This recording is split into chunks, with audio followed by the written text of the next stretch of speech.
Hey guys, praise the Lord. आपका स्वागत है एक नए वीडियो में। आज मैं आपके लिए लेकर आई हूँ एक 1 ईयर बाइबल रीडिंग कैलेंडर। अगर आप अपनी बाइबल को रोज़ नहीं पढ़ पाते हैं और आप कभी भी अपनी बाइबल कंप्लीट नहीं कर पाए हैं तो ये वीडियो आपके लिए है। इसमें ओल्ड टेस्टामेंट और न्यू टेस्टामेंट के सभी चैप्टर्स को इस तरह से लिया गया है कि आप 1 ईयर में अपनी पूरी बाइबल कंप्लीट कर पाएंगे। ये ऑडियो फॉर्मेट है। इसके साथ आप अपनी बाइबल को ओपन करके रीड कर सकते हैं। डे 1 से लेकर डे 365 तक के सभी चैप्टर्स मैं आपके लिए लेकर आई हूँ। डे 365 पर आप अपनी पूरी बाइबल कंप्लीट कर पाएंगे, इसलिए आप इसके द्वारा आशीषित हों। और अगर आपको ये वीडियो पसंद आती है तो आप अपने फैमिली और फ्रेंड्स से शेयर करें, और अगर आप चाहें तो आप सब्सक्राइब, लाइक और कमेंट भी कर सकते हैं। So praise the Lord, shalom to everyone. Let's get started. Day 35, chapter number 34, पत्थर की नई तख्तियाँ। फिर यहोवा ने मूसा से कहा, पहली तख्तियों के समान पत्थर की 2 और तख्तियाँ गढ़ ले।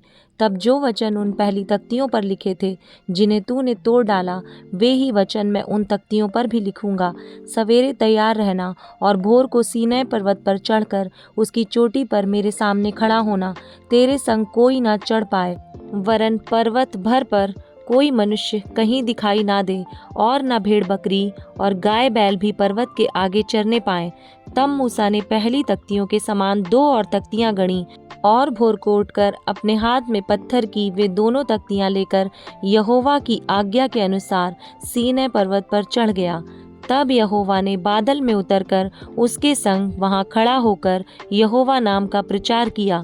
यहोवा उसके सामने होकर यों प्रचार करता हुआ चला, यहोवा यहोवा, ईश्वर दयालु और अनुग्रहकारी, कोप करने में धीरजवंत और अति करुणामय और सत्य, हजारों पीढ़ियों तक निरंतर करुणा करने वाला, अधर्म और अपराध और पाप का क्षमा करने वाला है। परंतु दोषी को वह किसी प्रकार निर्दोष न ठहराएगा।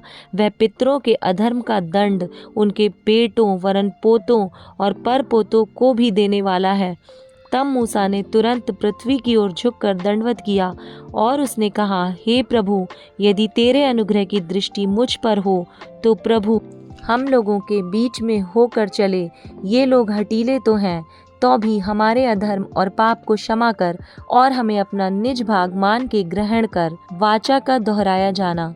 उसने कहा, सुन, मैं एक वाचा बांधता हूँ, तेरे सब लोगों के सामने मैं ऐसे आश्चर्य कर्म करूँगा जैसा पृथ्वी पर और सब जातियों में कभी नहीं हुए। और वे सारे लोग जिनके बीच तू रहता है यहोवा के कार्य को देखेंगे, क्योंकि जो मैं तुम लोगों के लिए करने पर हूँ वह भयंकर काम है। जो आज्ञा मैं आज तुम्हें देता हूँ उसे तुम लोग मानना। देखो, मैं तुम्हारे आगे से एमोरी, कनानी, हित्ती, परिज्जी, हिब्बी और यबूसी लोगों को निकालता हूँ। इसलिए सावधान रहना कि जिस देश में तू जाने वाला है उसके निवासियों से वाचा ना बांधना। कहीं ऐसा ना हो कि वह तेरे लिए फंदा ठहरे, वरन उनकी वेदियों को गिरा देना, उनकी लाठों को तोड़ डालना और उनकी अशेरा नामक मूर्तियों को काट डालना। क्योंकि तुम्हें किसी दूसरे को ईश्वर करके दंडवत करने की आज्ञा नहीं, क्योंकि यहोवा जिसका नाम जलनशील है वह जल उठने वाला परमेश्वर है। ऐसा ना हो कि तू उस देश के निवासियों से वाचा बांधे और वे अपने देवताओं के पीछे होने का वह विचार करें और उनके लिए बलिदान भी करें, और कोई तुझे न्योता दे और तू भी उसके बलि पशु का मांस खाए, और तू उनकी बेटियों को अपने बेटों के लिए लाए, और उनकी बेटियां जो आप अपने देवताओं के पीछे होने का वह विचार करती हैं तेरे बेटों से भी अपने देवताओं के पीछे होने का वह विचार करवाएं। तुम देवताओं की मूर्तियां ढालकर ना बना लेना। अख़मीरी रोटी का पर्व मानना। उसमें मेरी आज्ञा के अनुसार आबीब महीने के नियत समय पर 7 दिन तक अख़मीरी रोटी खाया करना, क्योंकि तू मिस्र से आबीब महीने में निकल आया। हर एक पहलौठा मेरा है, और क्या बछड़ा क्या मेमना तेरे पशुओं में से जो नर पहलौठे हों वे सब मेरे ही हैं। गधी के पहलौठे के बदले मेमना देकर उसको छुड़ाना। यदि तू उसे छुड़ाना ना चाहे तो उसकी गर्दन तोड़ देना, परंतु अपने सब पहलौठे बेटों को बदला देकर छुड़ाना। मुझे कोई छूछे हाथ अपना मुंह ना दिखाए। 6 दिन तो परिश्रम करना, परंतु 7वें दिन विश्राम करना, वरन हल जोतने और लवने के समय में भी विश्राम करना। और तू सप्ताहों का पर्व मानना, जो पहले लवे हुए गेहूं का पर्व कहलाता है, और वर्ष के अंत में बटोरन का भी पर्व मानना। वर्ष में 3 बार तेरे सब पुरुष इज़राइल के परमेश्वर प्रभु यहोवा को अपना मुख दिखाएं, क्योंकि मैं अन्य जातियों को तेरे आगे से निकालकर तेरी सीमाओं को बढ़ाऊंगा। और जब तू अपने परमेश्वर यहोवा को अपना मुंह दिखाने के लिए वर्ष में 3 बार आया करे, तब कोई तेरी भूमि का लालच ना करेगा। मेरे बलिदान के लहू को खमीर सहित ना चढ़ाना, और न फसह के पर्व के बलिदान में से कुछ सवेरे तक रहने देना। अपनी भूमि की पहली उपज का पहला भाग अपने परमेश्वर यहोवा के भवन में ले आना। बकरी के बच्चे को उसकी माँ के दूध में ना पकाना। तब यहोवा ने मूसा से कहा, ये वचन लिख ले, क्योंकि इन्हीं वचनों के अनुसार मैंने तेरे और इज़राइल के साथ वाचा बांधी है। मूसा वहाँ यहोवा के संग 40 दिन और 40 रात रहा, और तब तक ना तो उसने रोटी खाई और ना पानी पिया। और उसने उन तख्तियों पर वाचा के वचन अर्थात 10 आज्ञाएं लिख दी। मूसा का पहाड़ से उतरना। जब मूसा साक्षी की दोनों तख्तियां हाथ में लिए हुए सीनै पर्वत से उतर रहा था, तब यहोवा के साथ बातें करने के कारण उसके चेहरे से किरणें निकल रही थीं, परंतु वह यह नहीं जानता था कि उसके चेहरे से किरणें निकल रही हैं। जब हारून और सब इज़राइलियों ने मूसा को देखा कि उसके चेहरे से किरणें निकल रही हैं, तब वे उसके पास जाने से डर गए। तब मूसा ने उनको बुलाया, और हारून मंडली के सारे प्रधानों समेत उसके पास आया, और मूसा उनसे बातें करने लगा। इसके बाद सब इज़राइली पास आए, और जितनी आज्ञाएं यहोवा ने सीनै पर्वत पर उसके साथ बात करने के समय दी थीं, वे सब उसने उन्हें बताईं। जब तक मूसा उनसे बात ना कर चुका, तब तक अपने मुंह पर ओढ़ना डाले रहा। परंतु जब जब मूसा भीतर यहोवा से बात करने को उसके सामने जाता, तब तब वह उस ओढ़नी को निकलते समय तक उतारे हुए रहता। फिर बाहर आकर जो जो आज्ञा उसे मिलती, उन्हें इज़राइलियों से कह देता था। इज़राइली मूसा का चेहरा देखते थे कि उससे किरणें निकलती हैं, और जब तक वह यहोवा से बात करने को भीतर ना जाता, तब तक वह उस ओढ़नी को डाले रहता था। चैप्टर 35 सबत को मानना। मूसा ने इज़राइलियों की सारी मंडली को इकट्ठा करके उनसे कहा, जिन कामों के करने की आज्ञा यहोवा ने दी है वे ये हैं। 6 दिन तो काम काज किया जाए, परंतु 7वां दिन तुम्हारे लिए पवित्र और यहोवा के लिए परम विश्राम का दिन ठहरे। उसमें जो कोई काम काज करे वह मार डाला जाए, वरन विश्राम के दिन तुम अपने अपने घरों में आग तक ना जलाना। पवित्र तंबू के लिए भेंट। फिर मूसा ने इज़राइलियों की सारी मंडली से कहा, जिस बात की आज्ञा यहोवा ने दी है वह यह है, तुम्हारे पास से यहोवा के लिए भेंट ली जाए, अर्थात जितने अपनी इच्छा से देना चाहें वे यहोवा की भेंट करके ये वस्तुएं ले आएं, अर्थात सोना, चांदी, पीतल, नीले, बैंजनी और लाल रंग का कपड़ा, सूक्ष्म सनी का कपड़ा, बकरी का बाल, लाल रंग से रंगी हुई मेढ़ों की खालें, सुइसों की खालें, बबूल की लकड़ी, उजियाला देने के लिए तेल, अभिषेक का तेल और धूप के लिए सुगंध द्रव्य, फिर एपोद और चपरास के लिए सुलेमानी मणि और जड़ने के लिए मणि, निवास स्थान की विभिन्न वस्तुएं। तुम में से जितनों के हृदय में बुद्धि का प्रकाश है, वे सब आकर जिस वस्तु की आज्ञा यहोवा ने दी है वे सब बनाएं, अर्थात तंबू और आवरण समेत निवास और उसकी घुंडी, तख्ते, बेड़े, खंबे और कुर्सियां, फिर डंडों समेत संदूक और प्रायश्चित का ढकना और बीच वाला पर्दा, डंडों और सब सामान समेत मेज और भेंट की रोटियां, सामान और दीपकों समेत उजियाला देने वाला दीवट और उजियाला देने के लिए तेल, डंडों समेत धूप वेदी, अभिषेक का तेल, सुगंधित धूप और निवास के द्वार का पर्दा, पीतल की झंझरी, डंडों आदि सारे सामान समेत होम वेदी, पाए समेत हौदी, खंभों और उनकी कुर्सियों समेत आंगन के पर्दे और आंगन के द्वार के पर्दे, निवास और आंगन दोनों के खूंटे और डोरियां, पवित्र स्थान में सेवा टहल करने के लिए काढ़े हुए वस्त्र और याजक का काम करने के लिए हारून याजक के पवित्र वस्त्र और उसके पुत्रों के वस्त्र, लोगों द्वारा भेंट लाना। तब इजराइलियों की सारी मंडली मूसा के सामने से लौट गई, और जितनों को उत्साह हुआ और जितनों के मन में ऐसी इच्छा उत्पन्न हुई थी, वे मिलाप वाले तंबू के काम करने और उसकी सारी सेवा और पवित्र वस्त्रों के बनाने के लिए यहोवा की भेंट ले आने लगे। क्या स्त्री क्या पुरुष जितनों के मन में ऐसी इच्छा उत्पन्न हुई थी, वे सब जुगनू, नथनी, मुंदरी और कंगन आदि सोने के गहने ले आने लगे। इस भांति जितने मनुष्य यहोवा के लिए सोने की भेंट के देने वाले थे, वे सब उनको ले आए। और जिस जिस पुरुष के पास नीले, बैंजनी या लाल रंग का कपड़ा या सूक्ष्म सनी का कपड़ा या बकरी का बाल या लाल रंग से रंगी हुई मेढ़ों की खालें या सुइसों की खालें थीं, वे उन्हें ले आए। फिर जितने चांदी या पीतल की भेंट देने वाले थे, वे यहोवा के लिए वैसी भेंट ले आए।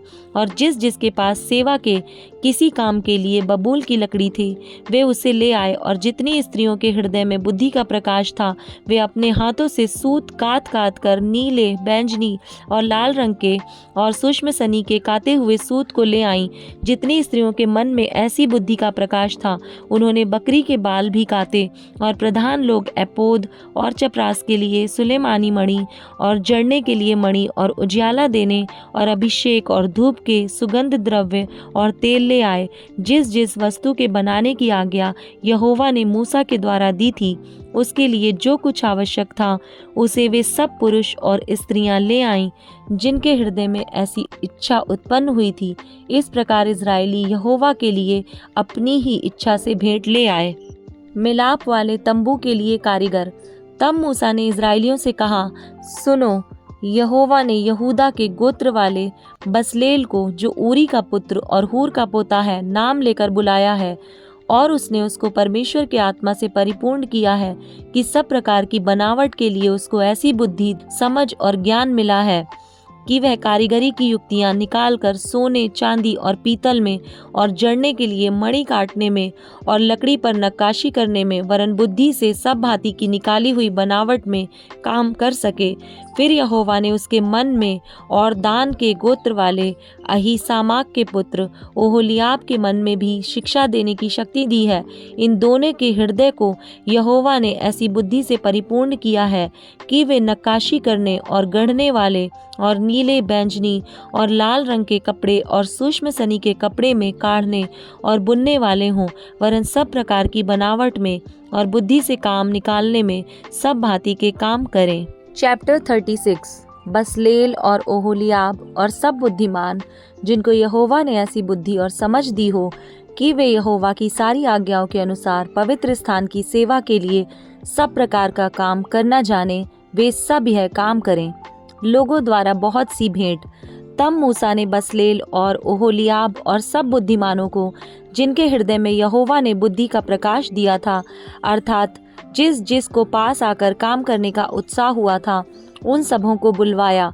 और इजराइली जो भेंट पवित्र स्थान की सेवा के काम और उसके बनाने के लिए ले आए थे, उन्हें उन पुरुषों ने मूसा के हाथ से ले लिया। तब भी लोग प्रति भोर को उसके पास भेंट अपनी इच्छा से लाते रहे। और जितने बुद्धिमान पवित्र स्थान का काम करते थे, वे सब अपना अपना काम छोड़कर मूसा के पास आए और कहने लगे, जिस काम को करने की आज्ञा यहोवा ने दी है, उसके लिए जितना चाहिए उससे अधिक वे ले आए हैं। तब मूसा ने सारी छावनी में इस आज्ञा का प्रचार करवाया, क्या पुरुष क्या स्त्री कोई पवित्र स्थान के लिए और भेंट ना लाए। इस प्रकार लोग और भेंट लाने से रोके गए, क्योंकि सब काम बनाने के लिए जितना सामान आवश्यक था, उससे अधिक बनाने वालों के पास आ चुका था। निवास स्थान का निर्माण। काम करने वाले जितने बुद्धिमान थे, उन्होंने निवास के लिए बटी हुई सूक्ष्म सनी के कपड़े के और नीले, बैंजनी और लाल रंग के कपड़े के 10 पर्दों को काढ़े हुए करूबों सहित बनाया। एक एक पर्दे की लंबाई 28 हाथ और चौड़ाई 4 हाथ की हुई। सब पर्दे एक ही नाप के बने। उसने 5 पर्दे एक दूसरे से जोड़ दिए और फिर दूसरे 5 पर्दे भी एक दूसरे से जोड़ दिए। और जहाँ ये पर्दे जोड़े गए, वहाँ की दोनों छोरों पर उसने नीले नीले फंदे लगाए। उसने दोनों छोरों में 50-50 फंदे इस प्रकार लगाए कि वे एक दूसरे के सामने थे। और उसने सोने के 50 अकड़े बनाए और उनके द्वारा पर्दों को एक दूसरे से ऐसा जोड़ा कि निवास मिलकर एक हो गया। फिर निवास के ऊपर के तंबू के लिए उसने बकरी के बाल के 11 पर्दे बनाए। एक एक पर्दे की लंबाई 30 हाथ और चौड़ाई 4 हाथ की हुई और 11 पर्दे एक ही नाप के थे। इनमें से उसने 5 पर्दे अलग और 6 पर्दे अलग जोड़ दिए और जहाँ दोनों जोड़े गए वहाँ की छोरों में उसने 50-50 फंदे लगाए और उसने तंबू के जोड़ने के लिए पीतल के 50 अकड़े भी बनाए जिससे वह एक हो जाए। और उसने तंबू के लिए लाल रंग से रंगी हुई मेढ़ों की खालों का एक ओढ़ना और उसके ऊपर के लिए सुइसों की खालों का भी एक ओढ़ना बनाया। फिर उसने निवास के लिए बबूल की लकड़ी के तख्तों को खड़े रहने के लिए बनाया। एक एक तख्ते की लंबाई 10 हाथ और चौड़ाई 1.5 हाथ की हुई। एक एक तख्ते में एक दूसरे से जोड़ी हुई 2-2 चूलें बनी। निवास के सब तख्तों को उसने इसी भांति बनाया। उसने निवास के लिए तख्तों को इसी रीति से बनाया कि दक्षिण की ओर 20 तख्ते लगे और इन 20 तख्तों के नीचे चांदी की 40 कुर्सियां अर्थात एक एक तख्ते के नीचे उसकी 2 चूलों के लिए उसने 2 कुर्सियां बनाई। और निवास की दूसरी ओर अर्थात उत्तर की ओर के लिए भी उसने 20 तख्ते बनाए और इनके लिए भी उसने चांदी की 40 कुर्सियां अर्थात एक एक तख्ते के नीचे 2-2 कुर्सियां बनाई। और निवास की पिछली ओर अर्थात पश्चिम की ओर के लिए उसने 6 तख्ते बनाए और पिछले भाग में निवास के दोनों कोनों के लिए उसने 2 तख्ते बनाए। वे नीचे से 2-2 भाग के बने और दोनों भाग ऊपर के सिरे तक एक एक कड़े में मिलाए गए। उसने उन दोनों तख्तों का आकार ऐसा ही बनाया। इस प्रकार 8 तख्ते हुए और उनकी चांदी की 16 कुर्सियां हुईं अर्थात एक एक तख्ते के नीचे 2-2 कुर्सियां हुईं। फिर उसने बबूल की लकड़ी के बेड़े बनाए अर्थात निवास की एक ओर के तख्तों के लिए 5 बेड़े और निवास की दूसरी ओर के तख्तों के लिए 5 बेड़े और निवास का जो किनारा पश्चिम की ओर पिछले भाग में था उसके लिए भी 5 बेड़े बनाए। और उसने बीच वाले बेड़े को तख्तों के मध्य में तंबू के एक सिरे से दूसरे सिरे तक पहुंचने के लिए बनाया और तख्तों को उसने सोने से मढ़ा और बेड़ों के घर का काम देने वाले कड़ों को सोने से बनाया और बेड़ों को भी सोने से मढ़ा। फिर उसने नीले बैंजनी और लाल रंग के कपड़े का और बटी हुई सूक्ष्म सनी वाले कपड़े का बीच वाला पर्दा बनाया। वह कढ़ाई के काम किए हुए करूबों के साथ बना। उसने उसके लिए बबूल के 4 खंबे बनाए और उनको सोने से मढ़ा। उनकी घुंडियां सोने की बनी और उसने उनके लिए चांदी की 4 कुर्सियां ढाली। उसने तंबू के द्वार के लिए भी नीले बैंजनी और लाल रंग के कपड़े का और बटी हुई सूक्ष्म सनी के कपड़े का कढ़ाई का काम किया हुआ पर्दा बनाया। और उसने घुंडियों समेत उसके 5 खंबे भी बनाए और उनके सिरों और जोड़ने की छड़ों को सोने से मढ़ा और उनकी 5 कुर्सियां पीतल की बनाई। Matthew chapter 23 verse number 1 to 22। शास्त्रियों और फरीसियों से सावधान। तब यीशु ने भीड़ से और अपने चेलों से कहा, शास्त्री और फरीसी मूसा की गद्दी पर बैठे हैं, इसलिए वे तुमसे जो कुछ कहें वह करना और मानना, परंतु उनके से काम मत करना, क्योंकि वे कहते तो हैं पर करते नहीं। वे एक ऐसे भारी बोझ को जिनको उठाना कठिन है बांधकर उन्हें मनुष्यों के कंधों पर रखते हैं, परंतु स्वयं उसे अपनी उंगली से भी सरकाना नहीं चाहते। वे अपने सब काम लोगों को दिखाने के लिए करते हैं। वे अपने ताबीजों को चौड़ा करते और अपने वस्त्रों की कोरें बढ़ाते हैं। भोज में मुख्य मुख्य स्थान और सभा में मुख्य मुख्य आसन, बाजारों में नमस्कार और मनुष्य में रब्बी कहलाना उन्हें भाता है, परंतु तुम रब्बी ना कहलाना, क्योंकि तुम्हारा एक ही गुरु है और तुम सब भाई हो। पृथ्वी पर किसी को अपना पिता ना कहना, क्योंकि तुम्हारा एक ही पिता है जो स्वर्ग में है, और स्वामी भी ना कहलाना, क्योंकि तुम्हारा एक ही स्वामी है अर्थात मसीह। जो तुम में बड़ा हो वह तुम्हारा सेवक बने, और जो कोई अपने आप को बड़ा बनाएगा वह छोटा किया जाएगा, और जो कोई अपने आप को छोटा बनाएगा वह बड़ा किया जाएगा। शास्त्रियों और फरीसियों के पाखंड की भर्त्सना। हे कपटी शास्त्रियों और फरीसियों, तुम पर हाय, तुम मनुष्यों के लिए स्वर्ग के राज्य का द्वार बंद करते हो, ना तो स्वयं ही उसमें प्रवेश करते हो और ना उसमें प्रवेश करने वालों को प्रवेश करने देते हो। हे कपटी शास्त्रियों और फरीसियों, तुम पर हाय, तुम विधवाओं के घरों को खा जाते हो और दिखाने के लिए बड़ी देर तक प्रार्थना करते रहते हो, इसलिए तुम्हें अधिक दंड मिलेगा। हे कपटी शास्त्रियों और फरीसियों, तुम पर हाय, तुम एक जन को अपने मत में लाने के लिए सारे जल और थल में फिरते हो, और जब वह मत में आ जाता है तो उसे अपने से दूना नारकीय बना देते हो। हे अंधे अगुओं, तुम पर हाय, जो कहते हो कि यदि कोई मंदिर की शपथ खाए तो कुछ नहीं, परंतु यदि कोई मंदिर के सोने की सौगंध खाए तो उससे बन जाएगा। हे मूर्खों और अंधों, कौन बड़ा है, सोना या वह मंदिर जिससे सोना पवित्र होता है? फिर कहते हो कि यदि कोई वेदी की शपथ खाए तो कुछ नहीं, परंतु जो भेंट उस पर है, यदि कोई उसकी शपथ खाए तो बंध जाएगा। हे अंधों, कौन बड़ा है, भेंट या वेदी जिससे भेंट पवित्र होती है? इसलिए जो वेदी की शपथ खाता है वह उसकी और जो कुछ उस पर है उसकी भी शपथ खाता है। जो मंदिर की शपथ खाता है वह उसकी और उसमें रहने वाले की भी शपथ खाता है। जो स्वर्ग की शपथ खाता है वह परमेश्वर के सिंहासन की और उस पर बैठने वाले की भी शपथ खाता है।